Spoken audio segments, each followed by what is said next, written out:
सिद्धि की शादी के बाद वो ससुराल चली जाती है। पीछे रह जाती है भाभी रानी। सिद्धि के ससुराल जाते ही भाभी कहती है, अरे वाह जी वाह, सारे कपड़े मेरे। हाय रे पैंट, अरे वाह वाह, मजा आ जाएगा। अरे ये सिद्धि की अलमारी के सामने खड़े होकर क्या बड़बड़ा रही है? जा जाकर देख मेहमानों को विदाई की मिठाई मिली कि नहीं। अब हाँ माँ जी, क्यों नहीं, लेकिन पहले कपड़े तो बदल लूं। अब रानी आ जाती है सिद्धि के उन कपड़ों में जो वो ससुराल जाने से पहले घर छोड़ जाती है।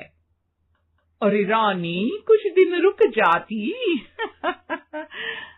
अरे ये तो सिद्धि बिटिया को मैंने ही दिया था, बड़ा ही फबता था उस पर, तुझ पर तो कुछ खास नहीं लग रहा।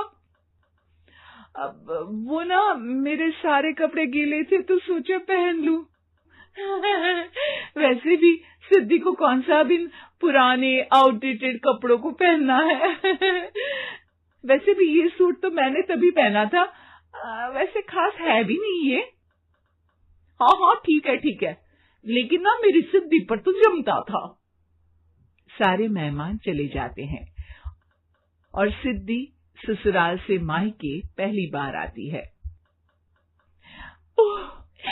अपना घर, अपना कमरा, अपनी अलमारी।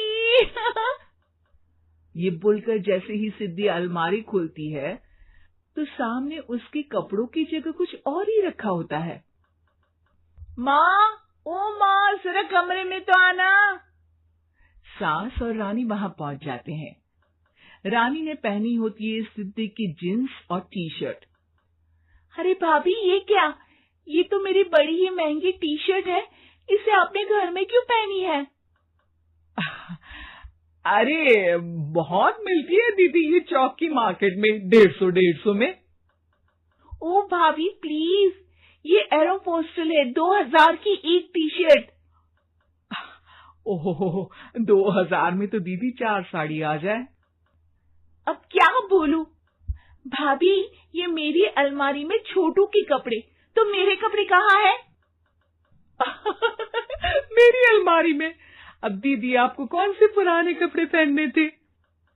माना भाभी, लेकिन मैं जब घर आती तो यही सब पहनती ना। अरे तुम तो बड़ी कंजूस हो दीदी। खैर, वक्त आता है जब सिद्धि ससुराल के लिए रवाना हो रही होती है। अरे रानी, अंदर से सिद्धि का गिफ्ट ले आ, लड़की पहली बार ससुराल से मायके आई है। रानी अंदर जाती है और एक सिंपल सी साड़ी लेकर बाहर आ जाती है। ये लीजिए माँ जी। सास बेटी को गिफ्ट देकर ससुराल भेजती है। अगले दिन रानी एक सुंदर सी साड़ी पहनकर सामने आती है। अरे रानी, ये तो वो साड़ी है जो मैंने सिद्धि को देने के लिए दी थी जब वो ससुराल ले जाती, लेकिन ये तूने कैसे पहन ली? अरे माँ जी, ये साड़ी तो मुझे बहुत पहले से ही पसंद थी, लेकिन चिंता ना करिए, मैंने सिद्धि के लिए भी अच्छी सी साड़ी दी है। हाँ। तभी सिद्धि का फोन आता है। क्या माँ, कुछ अच्छा तो दिया होता ससुराल ले जाने के लिए। अरे पहले दिखा दिया होता। ये चमकते हुए पैकेट में नौकरानी वाली साड़ी मत दिया करो माँ। अरे बेटे, वो तेरी भाभी ने ना गलती से उससे पैकेट बदल गया। हाँ, मैं कल ही तेरे भाई के हाथ से तेरा वाला पैकेट भेज दूंगी। अरे रहने दो माँ, आई एम श्योर भाभी ने अभी वही साड़ी पहनी होगी जो तुमने मेरे लिए रखी थी। तुम तो समझ नहीं पाई उनको। खैर छोड़ो, मैं ज्यादा बोलती अच्छी नहीं लगती, रहने दो, आपको उन्हीं के साथ रहना है, फिर बात करेंगे। सास को रानी पर गुस्सा आ जाता है। वो उसके कमरे में जाती है जहाँ वो शादी का एल्बम देख रही होती है। रानी, मार्केट जाकर एक ऐसी ही साड़ी लेकर आ, कल प्रतीक जाकर सिद्धि के घर दे आएगा।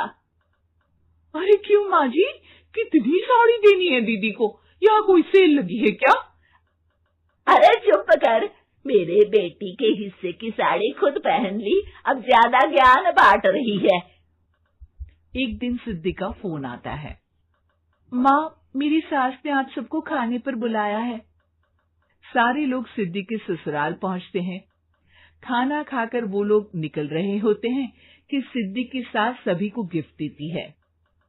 अरे बहन जी, बेटी के घर का खाना खा लिया, यही बहुत है जो आप ऊपर से गिफ्ट भी दे रही है। अरे बहन जी, आप भी कहाँ इन बातों पर विश्वास कर रही है। सास सभी को गिफ्ट देती है, लेकिन रानी को जो साड़ी देती है वो अजीब सी हरे रंग की लाल रंग की बड़ी छाप वाली होती है। अरे छी, ये कौन पहनेगा? सासू माँ को तो जरी वाली इतनी सुंदर, और मेरे लिए ये नौकरानी वाली। अरे भाभी, दरअसल मैं जब भी घर आती थी आप वापसी में ऐसी ही साड़ी देती थी ना, तो माँ ने सोचा कि आपको आपकी पसंद की ही साड़ी क्यों ना दी जाए। बेचारी रानी, बोलती भी तो क्या। सिद्धि और सास रानी का चेहरा देखकर हंसने लगती है, तो रानी समझ जाती है कि अपने ही बिछाए जाल में वो फंस चुकी है।